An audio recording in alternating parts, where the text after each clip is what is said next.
মিথি নিজেই গাড়ি চালাতে পারে। এখন আর আমাকে প্রয়োজন হবে না, ও নিজেই ড্রাইভ করে চলে আসবে।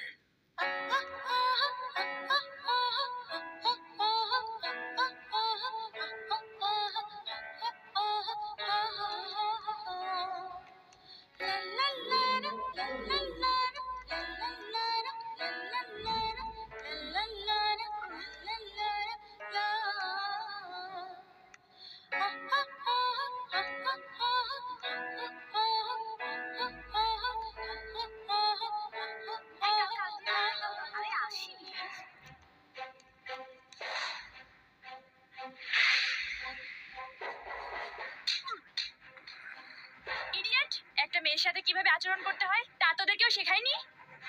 জন্মের পর বোধহয় তোরা কেউ মায়ের মুখও দেখিসনি। শালির মুখের স্পিড তো অনেক বেশি, একটু কমাই দিতে হইব। ধর শালি রে।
আর কোনো ভয় নেই, আপনি এখন নিশ্চিন্তে বাড়ি যেতে পারেন।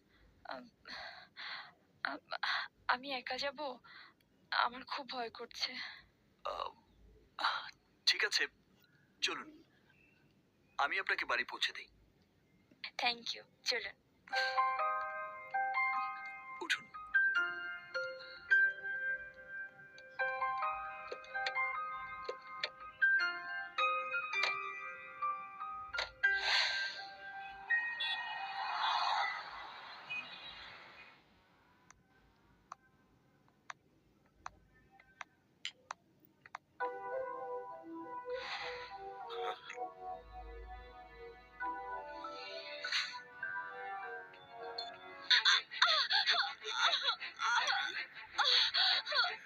রিমা, রিমা, রিমা,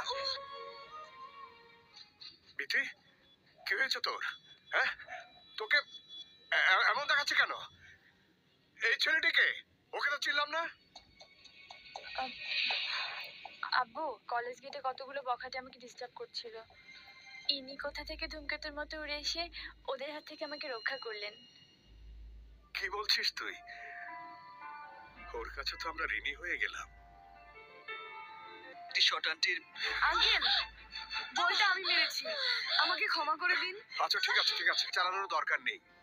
এখন থেকে তুমি এখানে আমার বাসায় থাকবে, আর আমার অফিসে আমি তোমাকে ভালো একটা চাকরি দিয়ে দেবো। সরি আঙ্কেল, আমি কারোর উপর ডিপেন্ডেন্ট হব না। আমার মা বলেছে উপকারের প্রতিদান নিতে নেই। মা বলেছে, বাবা তো আর বলেনি। বাবা কিভাবে বলবেন? উনি তো অনেক আগেই মারা গেছেন। কে বলেছে তোমার বাবা মারা গেছে?